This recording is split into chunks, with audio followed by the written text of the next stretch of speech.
여러분 혹시 이런 사람 보신 적 있나요? 만날 때마다 남편 자랑으로 문을 여는 사람. 우리 남편은 진짜 성실해. 한 번도 늦은 적 없어. 또 어떤 사람은 자식 자랑으로 대화의 공기를 꽉 채워버립니다. 우리 애는 벌써 대학 붙었어. 장학금까지 받았다니까? 그리고 또 다른 사람은 슬쩍 돈 이야기를 흘려놓죠. 아유, 요즘은 은행 이자도 시시해서 주식 좀 해봤지. 이 세 가지 자랑, 남편 자랑, 자식 자랑, 돈 자랑. 우리가 나이를 먹을수록 이상하게 더 자주, 더 쉽게 입 밖으로 흘러나옵니다. 그런데 말이죠. 그 자랑이 당신의 인생을 환하게 만드는 게 아니라 은밀하게 품격을 갉아먹고 있다는 사실 느껴보신 적 있나요? 오늘은 그중 첫 번째 이야기, 남편 자랑에 대해 깊이 들어가 보려 합니다. 그 자랑 뒤편에는 언제나 비교와 불안, 그리고 텅 빈 외로움이 웅크리고 있습니다. 잠시만 귀 기울여 주세요. 지금부터 나이 들수록 경계해야 할 자랑이 드리우는 그늘을 함께 들여다봅시다. 남편 자랑은 언뜻 보면 다정해 보입니다. 사랑하는 사람을 자랑하는 게 뭐가 나쁘냐고 누구나 그렇게 말하죠. 하지만 진짜 문제는 얼마나 자주, 왜 하느냐입니다. 저는 한 지인을 알고 있습니다. 모임에 나올 때마다 남편 이야기로 시작하는 분이었죠. 처음엔 다들 미소 지으며 들었습니다. 좋으시겠어요? 부럽네요. 하지만 그 횟수가 늘어날수록 사람들의 반응은 달라졌습니다. 고개를 끄덕이지만 눈빛은 차갑게 식었고 대화는 점점 짧아졌습니다. 어느 날 그분이 자리를 비운 사이 누군가 이렇게 말했습니다. 저분은 남편 얘기밖에 없나 봐. 그 말이 그분의 귀에 들어갔는지는 모르겠습니다. 하지만 그 이후로 모임에 나오는 횟수가 줄었고 결국 연락이 끊겼습니다. 자랑은 그렇게 관계를 갉아먹습니다. 조용히 눈에 보이지 않게 대화가 시작도 전에 우리 남편은으로 문을 열고 그 이야기가 끝날 기미가 안 보인다면 그건 사랑이 아니라 자존감 결핍에서 새어나오는 습관일 확률이 높습니다. 남편이 잘 나가면 내 인생도 성공한 것 같고 남편이 칭찬받으면 나까지 빛나는 것 같죠. 그런데 이 구조는 무섭게도 나라는 사람이 점점 타인의 성취에 기대어 살게 만듭니다. 한때 내 삶의 주인공이었던 나는 어느새 남편의 이야기 속 배경인물로 밀려납니다. 그 사람의 아내라는 꼬리표로만 불리며 내 목소리는 점점 작아집니다. 잠깐만 상상해 볼까요?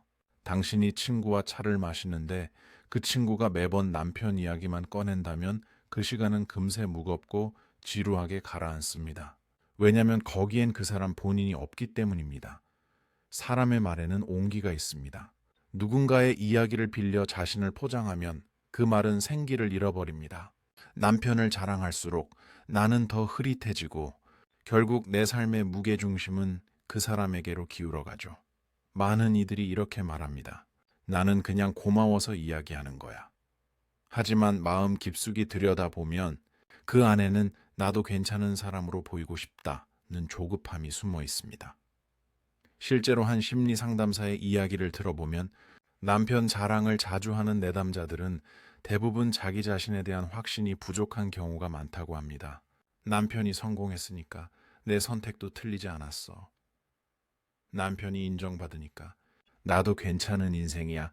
이런 생각이 무의식 속에 뿌리를 내리면 남편이 흔들릴 때마다 나도 흔들리고 남편이 비난받을 때마다 내 자존심도 함께 무너집니다. 그건 사랑이 아니라 의존입니다. 사랑은 함께 자라는 관계이고 의존은 한쪽이 다른 쪽을 증명도구로 쓰는 관계입니다. 남편 자랑은 그 경계를 흐릿하게 만듭니다. 처음엔 애정으로 시작하지만 나중엔 나를 드러내려는 수단으로 변해버리죠. 남편 자랑이 나쁘다는 게 아닙니다. 하지만 그 빈도가 나의 존재감을 삼켜버린다면 지금 잠시 멈춰서야 할 때입니다. 한 50대 여성분이 이런 이야기를 들려주셨습니다. 나는 20년 넘게 남편 이야기만 하고 살았어요. 그 사람이 승진하고 상 받고 인정받는 게 내 자랑이었죠. 그런데 어느 날 남편이 물었어요. 당신은 뭐 하고 싶은 거 없어? 그 순간 깨달았어요. 나는 내가 누군지 잊고 살았구나. 그 이후로 그분은 조금씩 변화를 시도했습니다. 남편 이야기를 줄이고 자신이 배운 것, 느낀 것을 말하기 시작했죠.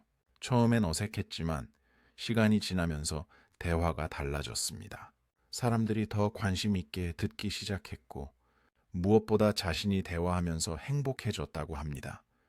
그 사람을 자랑하기보다 그 사람과 함께한 내가 어떻게 변했는지를 이야기해 보세요.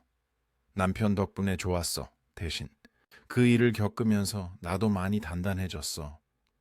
우리 남편은 성실해. 대신 나도 그런 꾸준함을 닮아가고 있어. 이렇게 말의 중심을 남편에서 나로 옮기면 당신의 이야기는 훨씬 더 생생하고 울림 있게 전해집니다. 듣는 사람도 편안하게 마음을 열 수 있죠. 그리고 무엇보다 중요한 건 이 세상에서 당신의 이름으로 서 있는 힘을 되찾는 겁니다. 당신은 누군가의 아내이기 전에 온전한 한 사람입니다. 잠시만 마음을 고요히 하고 물어보세요. 내가 마지막으로 나 자신을 자랑스러워한 게 언제였지? 그 질문 하나로 잊고 있던 자존감의 불씨가 다시 타오를지도 모릅니다. 나이가 들수록 삶의 무게는 말투에 배어듭니다. 남편을 자랑하던 사람은 결국 남편의 인생을 대신 살고 자신을 이야기하는 사람은 자신의 인생을 제대로 삽니다. 세상은 자랑보다 진심을 기억합니다. 큰 소리보다 고요한 내면의 떨림을 더 오래 기억하죠. 이제는 말의 주어를 바꿔보세요. 그 사람은 이 아니라 나는. 그 단어 하나가 인생의 흐름을 바꿉니다. 잠시만 멈춰 서보세요. 이건 단순한 말버릇의 교정이 아닙니다. 당신이 스스로의 삶을 다시 두 팔로 끌어안는 선언입니다. 남편을 자랑하는 대신 오늘 하루 당신이 해낸 작은 일 하나를 마음속으로 쓰다듬어 주세요. 그건 어쩌면 세상에서 가장 조용하고 가장 품이 있는 자랑일 겁니다. 오늘의 실천 가이드 첫째, 나를 주어로 말하는 연습하기. 하루에 한 문장이라도 나는 오늘로 시작해 보세요. 둘째, 비교 대신 감사로 바꾸기. 남편의 장점을 이야기하고 싶을 땐 덕분에 내가 이걸 배우고 있어로 마무리해 보세요. 셋째, 자신의 서사 되찾기. 오늘 하루 있었던 일 중 당신이 중심에 있었던 순간 하나를 기록해 두세요. 결국 진짜 품격은 자랑이 아니라 조용한 확신에서 나옵니다. 남편이 아닌 나를 중심에 놓을 때 삶은 훨씬 단단하고 따뜻해집니다. 오늘 밤 이렇게 마음속으로 중얼거려 보세요. 나는 나로 충분하다. 그 한 문장이 당신의 하루를 정리해주고 당신의 삶을 조금 더 빛나게 바꿔줄 겁니다. 당신의 자식 자랑은 누구를 위한 것인가? 한번 떠올려 보세요. 오랜만에 친구들과 모인 자리에서 대화의 주제가 자연스럽게 자녀 이야기로 넘어갈 때가 있죠. 우리 애는 이번에 상을 받았어. 우리 딸은 이번에 대학에 붙었어. 우리 아들은 회사에서 승진했대. 듣는 사람들은 대단하다. 좋겠다 하고 미소를 짓지만 그 속에는 조금 다른 온도가 흐릅니다. 칭찬 뒤엔 비교가 끼어들고 축하 뒤엔 묘한 거리감이 스며듭니다. 오늘의 이야기는 바로 그 자식 자랑에 관한 것입니다. 누구나 자식을 사랑하죠. 그런데 그 사랑이 어느 순간 자랑의 언어로만 흘러나올 때 그건 진심이라기보다 불안의 그림자가 됩니다. 자식 자랑은 사랑의 또 다른 형태처럼 보이지만 사실은 부모가 자신의 존재를 증명하는 방식이 되기도 합니다. 많은 부모들이 말하죠. 그냥 우리 아이가 잘 되는 게 자랑스럽잖아요. 그 말 틀리지 않습니다. 하지만 조금만 깊이 들어가 보면 그 자랑의 중심에는 이런 속마음이 웅크리고 있습니다. 내가 그래도 잘 키웠다. 우리 집은 남들처럼 뒤처지지 않았다. 나는 부모로서 실패하지 않았다. 즉, 자식의 성취는 부모의 성취로 대리 경험되는 구조입니다. 그래서 아이가 잘하면 나도 괜찮은 사람이 된 것 같고 아이가 힘들면 나 자신이 부족한 사람처럼 무너집니다. 제가 아는 한 어머니는 아들이 명문대에 합격했을 때 주변 사람들에게 그 이야기를 수없이 했습니다. 동창회에서도 성당에서도 심지어 슈퍼마켓에서 우연히 만난 이웃에게도 처음엔 사람들이 축하해줬지만 시간이 지날수록 반응이 달라졌습니다. 어느 날 그분의 친구가 조심스럽게 말했다고 합니다. 그 얘기 이제 그만하면 안 될까? 솔직히 우리 애들은 다 재수하고 있거든. 내 말 들을 때마다 마음이 무거워. 그 순간 그분은 깨달았다고 합니다. 자신이 아들을 자랑한 게 아니라 아들의 성취를 통해 나는 성공한 엄마라는 걸 증명하려 했다는 사실을요. 이런 심리적 얽힘이 깊어질수록 부모는 자식의 인생을 내 삶의 연장선으로 착각하게 됩니다. 자랑의 순간마다 우리는 이렇게 외치고 있는지도 모릅니다. 내가 그래도 실패하지 않았다는 걸 누가 좀 알아줬으면 좋겠다. 하지만 이때의 자랑은 아이를 빛나게 하지 않습니다. 오히려 아이를 부모의 거울로 만들어버리는 일입니다. 그리고 그 거울 속엔 아이의 얼굴보다 부모의 욕망이 더 또렷하게 비치죠. 처음엔 순수한 마음이었습니다. 우리 아이가 열심히 노력했어요. 그런데 그 문장이 자꾸 반복되다 보면 그건 점점 우리 아이는 남들보다 낫다로 들리기 시작합니다. 자랑은 언제나 비교를 끌어옵니다. 듣는 사람의 자녀가 그보다 뒤처진다면 그 순간의 대화는 위로가 아니라 보이지 않는 경쟁터가 됩니다. 한 교육 심리학자의 연구에 따르면 자녀의 성취를 과도하게 자랑하는 부모일수록 자녀가 느끼는 심리적 압박이 크다고 합니다. 아이들은 이렇게 생각하게 됩니다. 엄마는 내가 성공할 때만 나를 사랑하는구나. 실제로 한 고등학생이 상담 중에 이런 말을 했다고 합니다. 엄마가 친구들한테 나 자랑하는 거 들을 때마다 숨이 막혀요.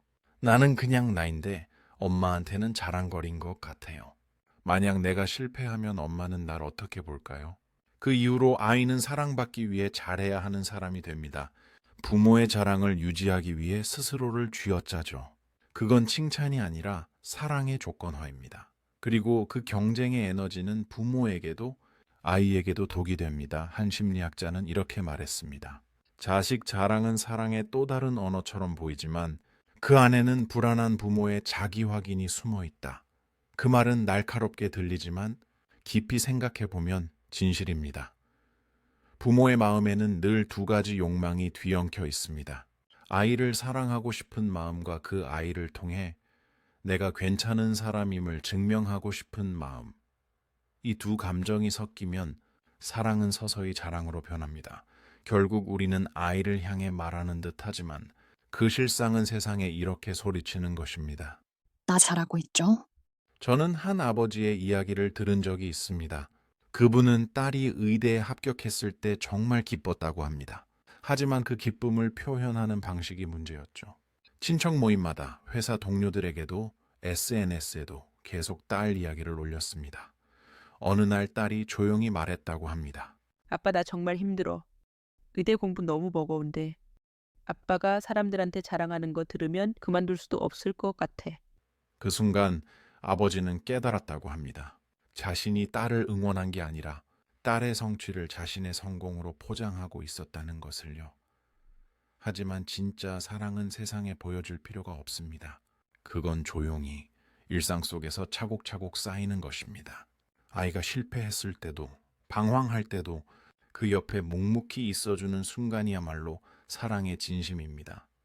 자식 자랑이 지나치면 부모의 언어에서 나가 증발합니다. 대화의 주어가 늘 우리 애로 시작되죠. 우리 애는 이번에 우리 애가 다녀온 데가, 우리 애가 요즘은 그때마다 나의 삶은 뒷배경이 됩니다. 내 하루, 내 감정, 내 성취는 아이의 성취에 가려져 희미해집니다. 한 60대 여성분이 이런 고백을 하셨습니다. 나는 30년을 아이들 이야기만 하고 살았어요. 누가 나한테 뭐 하고 지내냐고 물으면 아들이 어떻고 딸이 어떻고만 얘기했죠. 그런데 어느 날 남편이 물었어요. 당신은 당신이 뭘 하고 싶은지 아냐고. 그때 깨달았어요. 나는 나를 잊고 살았구나. 하지만 삶이란 자식의 성장만으로 완성되지 않습니다. 부모 자신이 계속 성장하는 삶이 있을 때 비로소 아이도 성장하는 어른을 보고 배웁니다. 자식을 자랑하기보다 자신이 배우는 모습, 변화하는 모습을 보여주는 부모가 진짜 멋진 부모입니다. 자식 자랑을 멈춘다는 건 사랑을 줄인다는 뜻이 아닙니다. 그건 사랑의 방향을 바로 세우는 일이에요. 이제부터는 이렇게 바꿔보세요. 우리 애는 공부를 잘해요. 대신 요즘 우리 아이가 스스로 해내려고 애쓰더라. 우리 애는 상을 받았어요. 대신 그 아이가 즐겁게 몰입하는 모습이 고마워요. 우리 애 덕분에 행복해요. 대신 그 아이를 키우며 나 자신도 많이 배우고 있어요. 말의 초점을 성과에서 성장으로, 주어를 아이에서 나로 조금 옮겨보세요. 한 어머니는 이런 변화를 시도한 뒤 이렇게 말했습니다. 처음엔 어색했어요. 아이 자랑 안 하면 무슨 얘기를 해야 할지 몰랐거든요. 그런데 나에 대해 이야기하기 시작하니까 사람들이 더 관심 있게 들어주더라고요. 무엇보다 나 자신이 대화하면서 행복해졌어요. 그 작은 전환이 부모의 불안을 녹입니다. 자랑은 멈추지만 감사와 사랑은 깊어집니다. 이 세상에 완벽한 부모는 없습니다. 하지만 좋은 부모는 있습니다. 그들은 자식의 빛을 자신의 성취로 착각하지 않는 사람들입니다. 자식을 통해 자기를 증명하려는 순간, 아이의 삶은 부모의 그림자가 됩니다. 하지만 부모가 자기 인생을 온전히 살아가는 순간, 그 그림자는 사라지고 아이는 스스로의 빛으로 설 수 있습니다. 아이를 빛내고 싶다면 당신이 먼저 당신 자신의 삶을 자랑스럽게 만들어야 합니다. 그때 아이는 이렇게 배웁니다. 행복은 남의 기준이 아니라 내 방식으로 살아가는 거구나. 오늘의 실천 가이드 첫째, 우리 아이는 으로 시작하는 말을 하루 한 번 줄이기. 그 자리에 나는 오늘로 바꿔보세요. 둘째, 자식의 성취 대신 노력과 태도를 칭찬하기. 결과보다 과정이 좋았다고 말해보세요. 셋째, 자식의 인생의 관객이 아니라 동반자로 서기. 그들의 이야기를 내 입으로 대신 말하지 마세요. 오늘 밤 조용히 마음속으로 이렇게 중얼거려 보세요. 나는 내 아이를 자랑하지 않아도 이미 충분히 좋은 부모다. 그 말이 당신 안에 오래 머문다면 당신의 사랑은 더 따뜻하고 단단해질 것입니다. 다음 편은 3부, 돈 자랑으로 이어집니다. 당신의 돈 자랑은 진짜 성공의 언어인가 사람들은 말합니다. 나는 남 얘기보다 돈 얘기가 더 솔직해서 좋다고. 하지만 이상하죠. 정작 돈 이야기가 시작되는 순간 그 자리는 미묘하게 얼어붙습니다. 우리 남편 이번에 보너스 받았대. 요즘 투자 잘 돼서 좀 벌었어. 우리 집은 대출 다 갚았어. 표정은 웃고 있지만 대화의 공기는 묘하게 무거워집니다. 자랑 같기도 하고 위로 같기도 한 그 말들 속엔 비교와 불안이 동시에 엉켜 있죠. 세 번째 이야기는 바로 그 돈 자랑에 대한 것입니다. 겉으로는 성공의 언어처럼 들리지만 그 안을 들여다보면 자존의 결핍이 숨어 있습니다. 돈을 자랑하는 사람의 마음 속엔 대부분 나는 괜찮은 사람이다 라는 외침이 들어있거든요. 사람이 돈을 자랑하는 이유는 생각보다 단순합니다. 그건 돈 그 자체보다 돈이 주는 감정적 힘 때문이에요. 돈은 안정감이고 인정이고 통제감입니다. 가난했던 기억이 있는 사람일수록 그때의 무력함을 다시 느끼지 않기 위해 나는 이제 이런 사람이야 라는 말로 자신을 방어합니다. 제가 아는 한 사업가가 있습니다. 어렸을 때 가난하게 자라서 친구들 앞에서 늘 주눅 들었던 분이죠. 성인이 되어 사업에 성공한 뒤 그분은 모임에 나갈 때마다 자신의 성공을 이야기했습니다. 요즘 빌딩 하나 더 샀어. 이번에 새 차 뽑았는데 억 단위야. 우리 애들 유학 보내는데 돈이 장난 아니더라. 처음엔 사람들이 감탄하며 들었습니다. 하지만 그 횟수가 늘어날수록 반응이 달라졌습니다. 누군가는 그 모임에 나오지 않게 됐고, 누군가는 그분과의 연락을 끊었습니다. 어느 날 오랜 친구 한 명이 솔직하게 말했다고 합니다. 매번 만날 때마다 돈 얘기만 하잖아. 우리는 그냥 옛날처럼 편하게 만나고 싶은데 너랑 있으면 자꾸 비교당하는 기분이야. 그 순간 그분은 깨달았다고 합니다.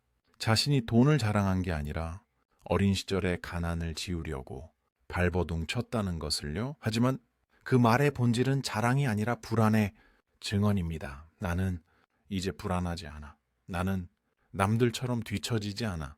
돈을 말할 때 목소리가 커지는 이유는 그 말 속에 두려움의 잔향이 남아있기 때문입니다. 그리고 그 불안은 이상하게도 돈이 많아질수록 더 커집니다. 왜냐하면 이걸 잃으면 어떡하지라는 새로운 공포가 생기거든요. 결국 돈 자랑은 돈을 쥔 손이 아닌 놓칠까 두려운 마음의 몸짓입니다. 돈 자랑이 인간관계를 멀어지게 하는 이유. 돈 자랑은 겉으로는 성취의 이야기지만 듣는 사람에게는 비교의 통보로 들립니다. 우리도 열심히 살고 있는데 저 사람은 참 여유롭겠다. 그 말 뒤에는 보이지 앉는 선이 생깁니다. 나는 부족한 사람, 너는 여유로운 사람. 그 선은 대화의 온도를 낮추고 관계를 조용히 쉽게 만듭니다. 한 50대 여성의 이야기입니다. 남편이 사업에 성공한 뒤 그녀는 친구들과의 모임에서 자연스럽게 경제적 여유를 드러냈습니다. 우리 이번에 제주도에 별장 샀어. 요즘 골프 배우는데 재밌더라. 처음엔 친구들이 부러워하는 듯 했습니다. 하지만 시간이 지나면서 분위기가 달라졌습니다. 모임 날짜를 정할 때 그녀만 빠진 채 일정이 잡히기 시작했고 단체 채팅방에서도 반응이 시들해졌습니다. 어느 날 가장 친했던 친구가 조심스럽게 말했습니다. 미안한데 너랑 만나면 자꾸 우리가 초라해 보여. 네가 나쁜 건 아닌데 듣는 우리가 힘들어. 그 이후로 그녀는 친구들을 잃었습니다. 돈은 늘었지만 함께 웃을 사람은 줄어들었습니다. 자랑은 관계를 세우는 말이 아니라 관계를 시험하는 말이에요. 돈으로 인간관계의 온도를 재기 시작하면 언젠가 그 온도는 냉기로 변합니다. 우리가 진짜 존경하는 사람은 돈을 많이 번 사람이라기보다 돈을 다루는 태도가 성숙한 사람입니다. 그들은 돈을 과시하지 않습니다. 오히려 조용히 그 돈이 만들어낸 가치를 이야기하죠. 저는 한 기업인을 만난 적이 있습니다. 그분은 상당한 재산을 가지고 있었지만 대화 중에 돈 이야기를 거의 하지 않았습니다. 대신 이런 말을 했죠. 요즘은 장학재단을 운영하면서 젊은 친구들을 돕고 있어요. 그 친구들이 꿈을 이루는 걸 보면 제가 번 돈이 비로소 의미 있게 느껴지더라고요. 돈이 생기니까 진짜 필요한 게 뭔지 더 분명해졌어요. 많이 가진다고 행복한 게 아니라 어떻게 쓰느냐가 중요하더라고요. 이런 말에는 자기 주도적 삶의 향기가 배어납니다. 돈이 그 사람의 주인이 아니라 그 사람이 돈의 주인인 것이죠. 반대로 돈을 자랑하는 사람은 돈이 그를 끌고 다니고 그의 언어를 지배합니다. 그는 돈을 벌었지만 돈에 사로잡힌 사람이 됩니다. 진짜 여유는 통장장에서 나오는 게 아니라 비교하지 않아도 괜찮다는 마음의 상태에서 시작됩니다. 돈을 자랑하는 이유 중 하나는 사람들이 나를 잊지 않길 바라기 때문입니다. 내가 이만큼 이루었다. 나도 무시당하지 않을 만큼 살고 있다. 이건 인정 욕구이자 존재 확인의 방식이에요. 그런데 이런 인정은 언제나 외부에 기댑니다. 사람들이 들어주지 않으면 존재감도 사라집니다. 한 60대 남성의 경우가 그랬습니다. 평생 열심히 일해서 상당한 자산을 모았습니다. 은퇴 후 동창회에 나갈 때마다 자신의 경제적 성공을 이야기했죠. 나는 이번에 아파트 하나 더 샀어. 우리 애들은 다 독립했고 나는 이제 월세만으로도 살 수 있어. 처음엔 친구들이 부러워하는 듯 했습니다. 하지만 점점 그를 피하기 시작했습니다. 모임에서 그가 오면 분위기가 어색해졌고 결국 그는 연락이 뜸해진 친구들에게 서운함을 느꼈습니다. 그래서 자랑은 중독처럼 반복됩니다. 더 많이, 더 새롭게, 더 화려하게. 그런데 그 끝에는 공허함만 남습니다. 당신이 진짜 원하는 건 돈의 찬사가 아니라 존중받는 사람으로서의 평온함 아닐까요? 그 평온함은 나는 내가 가진 것으로 충분하다. 이 한 문장을 마음에 새길 때 시작됩니다. 이제부터는 이렇게 바꿔보세요. 나 이번에 이런 거 샀어. 대신 이걸 사면서 내가 진짜 원하는 게 뭔지 알게 됐어. 요즘 수입이 꽤 돼.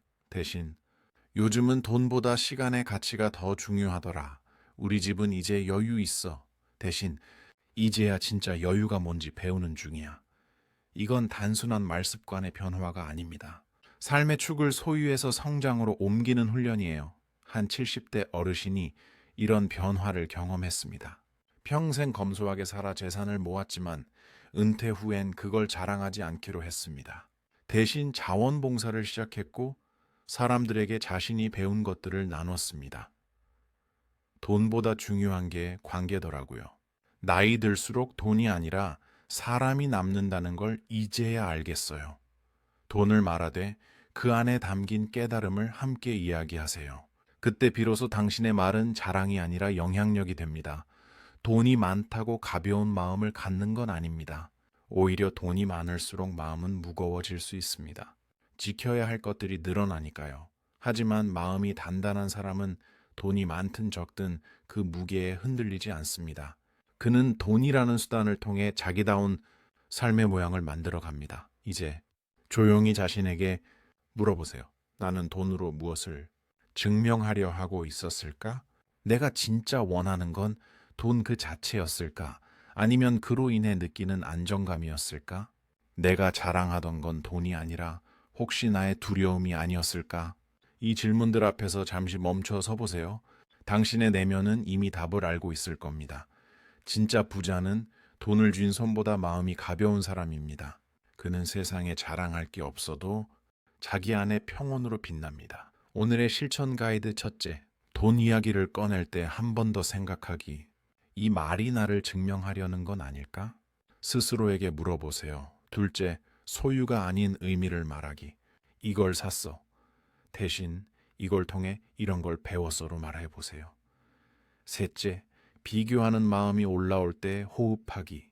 누군가의 경제 상황을 듣고 마음이 흔들린다면 깊게 숨을 들이쉬고 나는 나의 속도로 간다고 중얼거려 보세요. 오늘 밤 마음속으로 이렇게 속삭여 보세요.